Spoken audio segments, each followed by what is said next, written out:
I took the night shift dispatcher job at a 911 call center in the outskirts of Chicago. It was a small operation meant to cover a cluster of forgotten neighborhoods and a decaying industrial district. The quiet was perfect for me. After losing my brother in a car accident a year ago, I needed a place where the world's chaos couldn't reach me. This job, where the biggest emergencies were noise complaints or stray animals, felt like the respite I craved. Before the accident, my life had been different. I was studying to become a paramedic, driven by a desire to help others. My brother Ethan was my best friend and the one who encouraged me to pursue my dream. But after he died, on a rainy night when his car skidded off a bridge, I couldn't bring myself to return to school. The guilt of not being able to save him consumed me. I withdrew from everyone I knew, taking this job as a way to isolate myself from the pain. The call center itself was housed in an old brick building on the edge of town. It used to be a factory in the 1920s, or so I'd heard, but it had been repurposed countless times since. A warehouse, a community center, even a halfway house.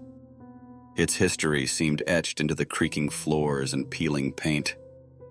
Sometimes, I thought I could hear faint echoes in the walls, as though the past hadn't entirely let go of the place.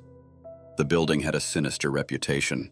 Local legends spoke of strange happenings, lights flickering without reason, cold drafts that seemed to come from nowhere, and faint whispers that carried through the empty halls. Supposedly, it was haunted by the ghosts of factory workers who had perished in a fire decades ago. I dismissed the stories as small-town superstition until that night. It was a little after 2 a.m. when the phone rang. The sound startled me. I had been mindlessly scrolling through old training manuals, lulled by the hum of the overhead lights and the faint whir of a desk fan. I adjusted my headset and took a deep breath before answering. 911, what's your emergency? I asked, my voice steady, professional. Static crackled in my ear. Then, faint and trembling, a woman's voice emerged. Please, help me. Her words were distorted, like they were traveling through water or time. I glanced at the monitor, expecting the system to display her location. Instead, it read, unavailable. Ma'am, can you tell me where you are? I asked, my fingers poised over the keyboard. The line hissed and popped. He's watching me. Her voice was faint, but the raw terror in her tone was unmistakable. I strained to hear more, but the line suddenly went dead. A chill ran through me. Calls like this weren't supposed to happen. Our system was designed to pinpoint the location of every incoming call, even if the number was blocked. I logged the incident following protocol, but unease settled in my chest. Maybe it was a prank, I told myself, or someone drunk and disoriented, but the fear in her voice clung to me like cobwebs. An hour passed. The call center's usual silence returned, and I began to relax. Then the phone rang again. The shrill sound cut through the stillness, setting my nerves on edge. I hesitated before answering. 911, what's your emergency? I said, my voice less sure this time. This time there was no static, just slow, deliberate breathing. I swallowed hard. Ma'am, is this the same caller? Are you in danger? The breathing stopped. Then in a low, guttural tone, a voice replied, Why didn't you help her? My blood ran cold. Who is this? Where are you calling from? The voice didn't answer. Instead, it began to laugh, softly at first, then louder and more distorted. It sounded like it was coming from multiple mouths, overlapping in a grotesque symphony. I checked the system again. Still no address, no number, no trace of the call. The line went dead, leaving the room in an oppressive silence. My hands were trembling as I reached for my coffee, trying to ground myself. That's when I noticed it. On the desk, next to my keyboard, was a photograph. It hadn't been there earlier. It was a Polaroid of a woman, her face frozen in an expression of sheer terror, her mouth open in a silent scream. Behind her, shrouded in shadow, stood a figure. Its elongated skeletal frame loomed over her, its eyeless sockets locked onto the camera. I jumped to my feet, knocking over my chair. The photograph seemed impossibly vivid, as if it had been taken just moments ago. My mind raced. How had it gotten there? I was alone, wasn't I? I grabbed my phone and dialed my supervisor's number, but the call wouldn't connect. The screen flickered and the lights in the room dimmed. The building groaned, the sound reverberating through the walls like a dying breath. The phone rang again. I didn't answer. Instead, I stared at the screen, where the words "unavailable" glowed like a warning. The ringing grew louder, echoing through the room, until it abruptly stopped. The silence that followed was suffocating. I turned toward the exit, my only thought to leave. But as I approached the doorway, I froze. Standing in the hallway was the figure from the photograph. It was taller than I'd imagined, its gaunt frame seeming to stretch unnaturally, its head nearly brushing the ceiling. Its hollow sockets bore into me, an empty void that somehow radiated malice. I stumbled back, my chest tightening as though the air itself had turned solid. The lights flickered again, and the figure took a step forward, its movements slow and deliberate. With each flicker, it was closer. I couldn't move, couldn't breathe. The walls seemed to close in, the building itself conspiring to trap me. When the lights steadied, the figure was gone. But the photograph was still there, lying face up on the floor. Scrawled across it in jagged black ink were the words, "You're next." I grabbed my keys and bolted from the building. Outside, the night air was cold and sharp, but it did little to calm me.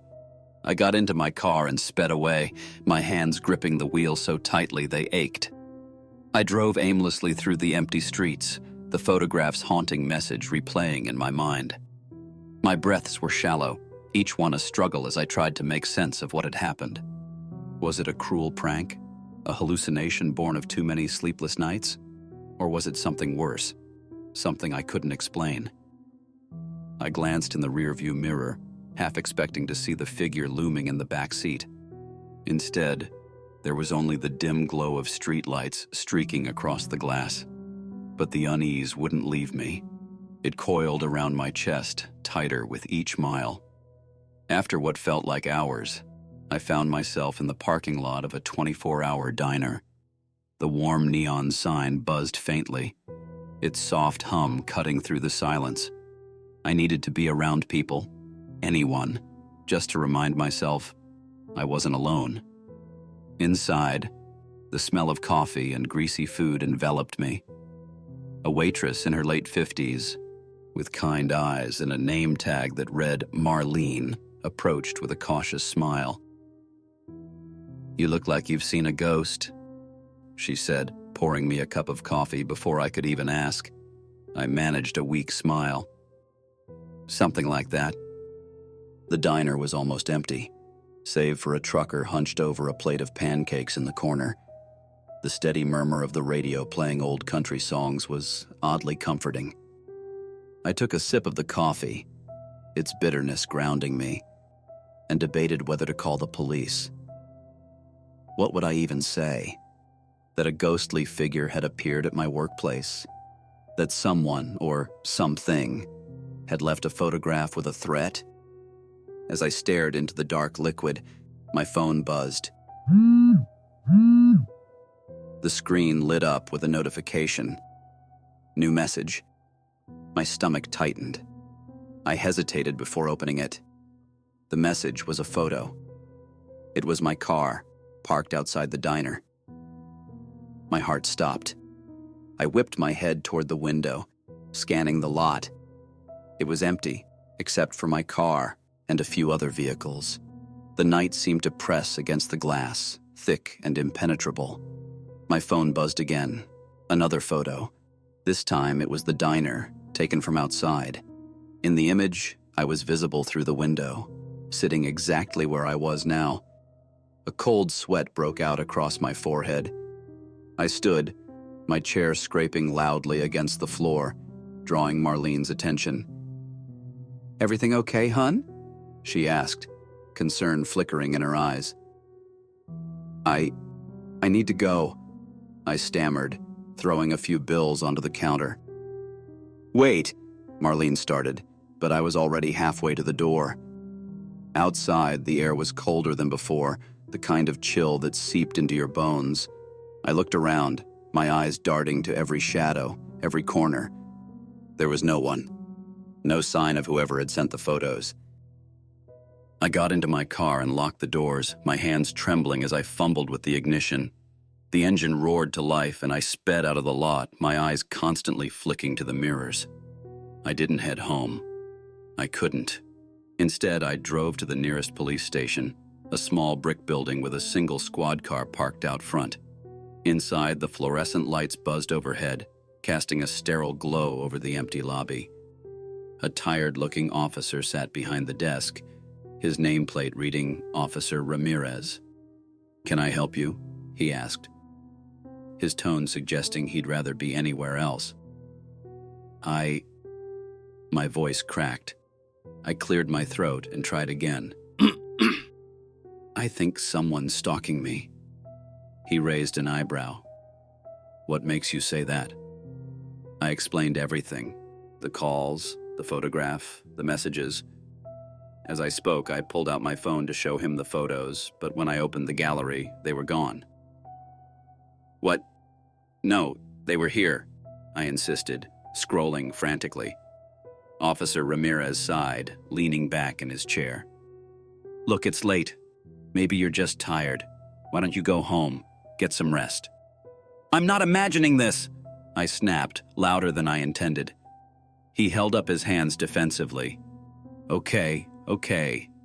How about this? You write down a statement, and we'll keep an eye out. But there's not much we can do without any evidence." Defeated, I nodded and filled out the paperwork. As I handed it back, he gave me a small, tired smile. "Try to get some sleep," he said. I left the station feeling no safer than before. That night, I didn't sleep. I sat in my living room, every light in the house turned on, clutching a baseball bat I dug out of the closet.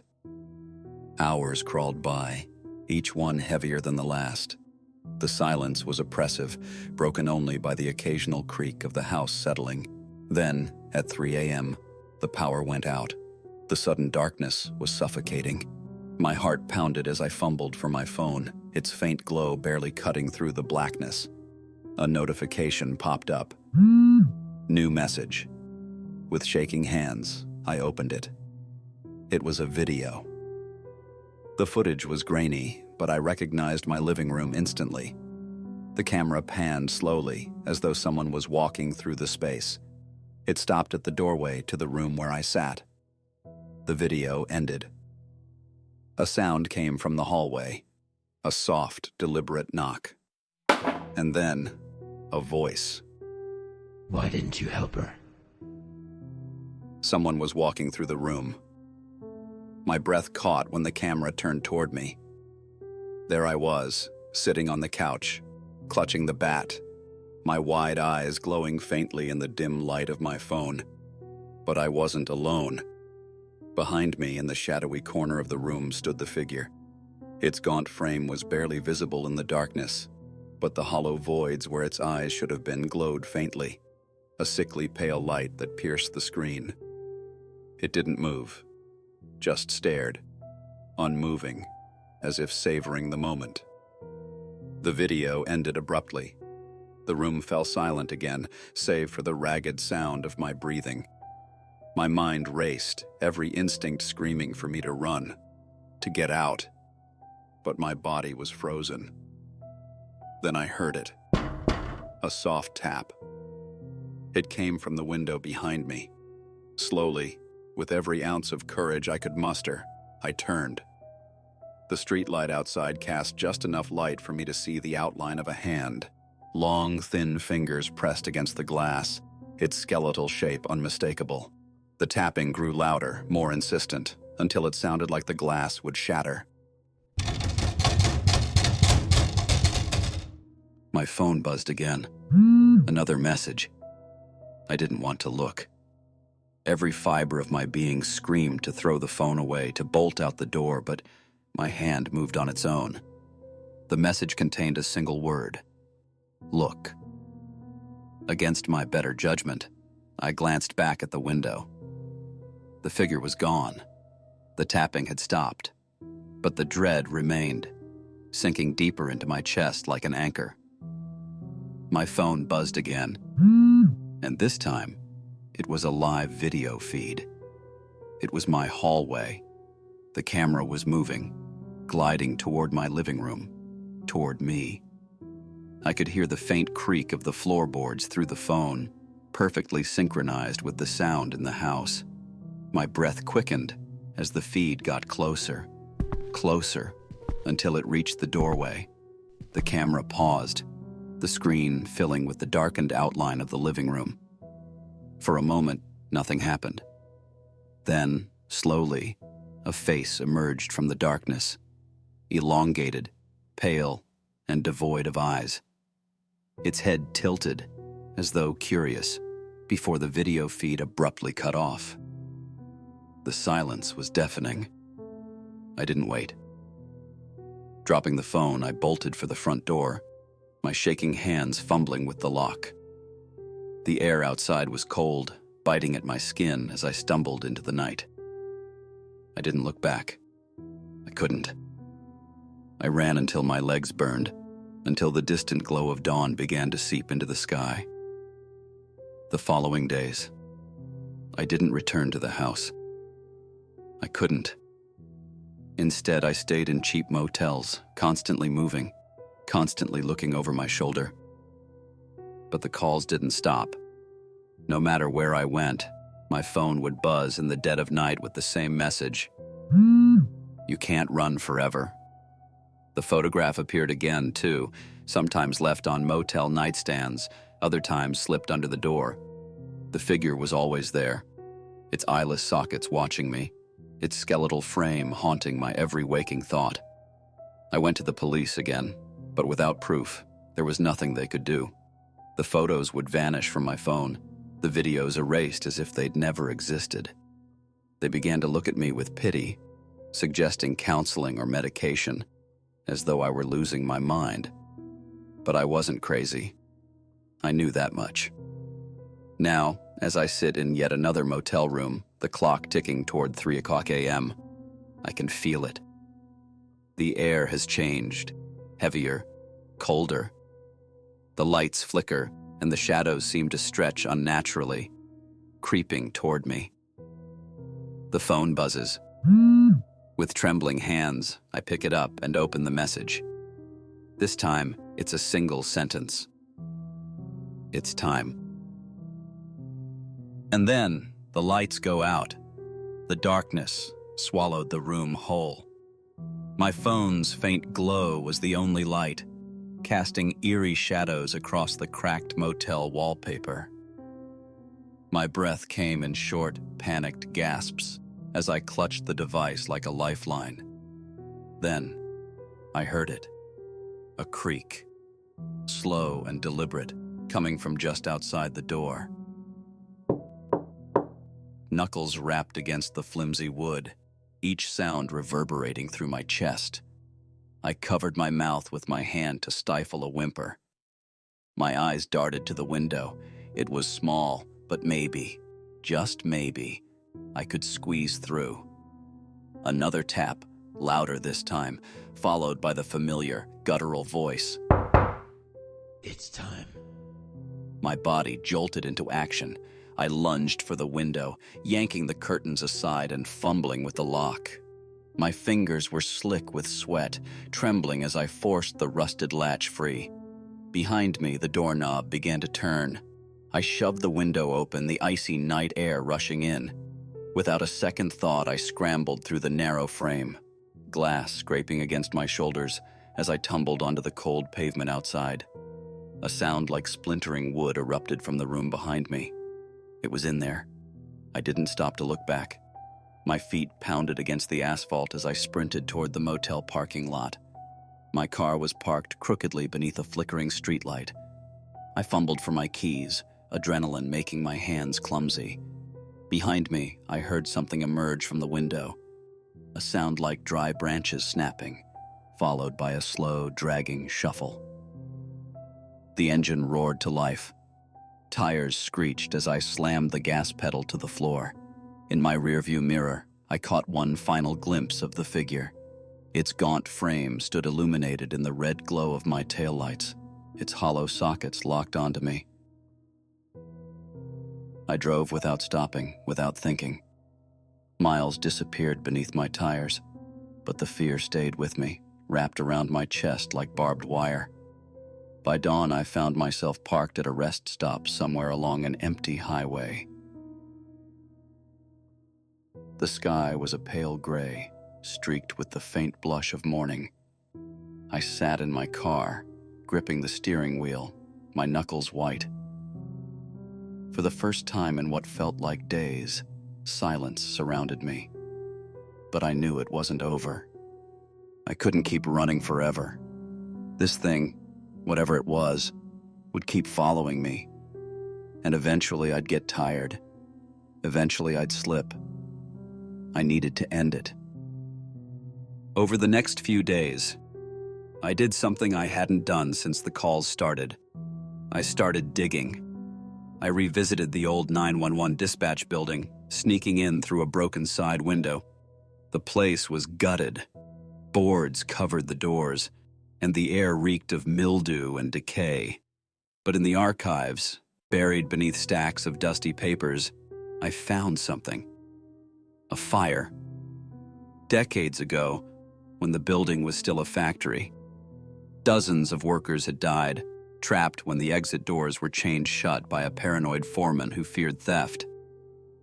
Among the victims was a woman whose body was found clutching a broken telephone receiver. I froze, my breath hitching. The voice from the call, the faint, trembling plea. Please, help me. Was it her? Was she the woman on the other end of the line? And if so, what was the figure? A protector? A punisher? I decided to return to where it all began. That night I stood in the decaying dispatch room. The same desk, the same chair, the same old phone. I set my cell phone down and waited. At 3 a.m., the old landline on the desk rang.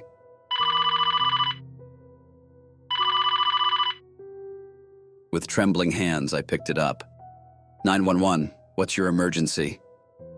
The voice came through, clear this time. A woman crying softly. Please, help me. I closed my eyes. I'm here. I'm listening. Tell me what you need. The line crackled. He's coming. The temperature in the room plummeted. The lights flickered, and the shadows in the corners seemed to thicken.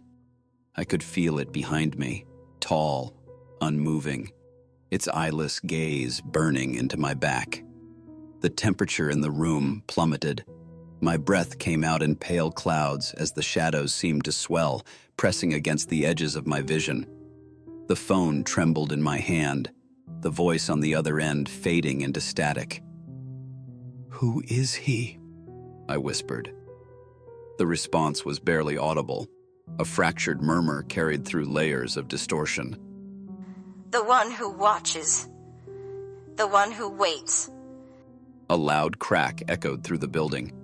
The single overhead bulb flickered violently before shattering, plunging the room into darkness. The only light came from my cell phone, still resting on the desk. Its faint glow illuminated the edges of the room, but just barely. From the shadows I heard it, slow, deliberate footsteps. Each step was accompanied by a faint, dragging sound, like something heavy being pulled across the floor. My pulse thundered in my ears. I turned toward the sound, my phone light trembling in my grip. For a moment, there was nothing, just the suffocating silence and the chill gnawing at my skin. Then, I saw it. The figure emerged from the far end of the room, its elongated silhouette framed by the dim glow. Its skeletal form loomed impossibly tall, its head cocked at an unnatural angle. Hollow sockets stared at me, unblinking, empty yet impossibly aware. Why didn't you help her? It rasped, its voice a chorus of layered whispers. My feet were rooted to the ground. I wanted to run, to scream, but my body refused to obey. The figure took another step forward, and then another. Its impossibly long fingers twitched at its sides, like it was savoring the moment. I tried, I choked out, my voice barely a whisper. I didn't know how. The air seemed to vibrate with its presence, a pressure building in my chest. My phone buzzed on the desk behind me. Without taking my eyes off the figure, I reached back and grabbed it. A new message flashed across the screen. It's not too late. Somehow, I understood. The woman, the voice on the other end of the line. She was still out there, still trapped in whatever twisted loop this place had become. With trembling hands, I raised the phone and dialed the last incoming number. The line connected instantly. "Hello?" I said, my voice trembling. The woman's voice came through again, faint but clearer this time. Please, help me. "I'm here," I said firmly. "Tell me where you are." Static crackled in my ear, but through it I heard something, an address. It was faint, barely intelligible, but it was enough. The figure stopped moving. Its head tilted slightly as though it was listening. I didn't wait. I bolted for the door, my phone clutched tightly in my hand. The hallway outside was a maze of shadows and flickering lights, but I didn't stop running until I burst into the freezing night air. I stumbled into my car, gasping for breath as I punched the address into my GPS. The engine roared to life, and I sped away from the dispatch center without looking back. The address led me to an abandoned house on the outskirts of town. The structure was skeletal, its windows shattered and its walls covered in graffiti. But as I stepped out of the car, I could feel it. A presence, thick and heavy in the air. I approached the house cautiously, my phone light cutting through the darkness. Inside, the air was stale, filled with the scent of mildew and something metallic. In one of the back rooms, I found her. A faded figure, almost translucent, sat huddled in the corner. It was the woman from the Polaroid, her face frozen in that same silent scream. Her eyes met mine, wide and pleading. Please, she whispered. I stepped closer, unsure of what to do. I'm here. I want to help. The shadows in the room began to shift, pulling toward her like water draining down a sink. The figure from the dispatch center began to manifest in the corner, its hollow sockets fixated on us both. The woman reached out her hand, and I hesitated for only a moment before taking it. The air around us erupted in a cacophony of sound, screeching metal, distorted whispers, the crashing of glass. Light flared, blinding me, and then silence. When I opened my eyes, the house was quiet. The woman was gone, and the oppressive weight in the air had lifted. The figure was nowhere to be seen. I stumbled back to my car, my body trembling with exhaustion and disbelief. As I sat behind the wheel, a final message buzzed on my phone. Thank you. I stared at the screen for a long time before starting the engine. Dawn was breaking on the horizon, painting the sky in soft hues of pink and gold. For the first time in months, I felt like I could breathe again. But deep down, I knew it wasn't truly over. Some doors, once opened, can never fully close.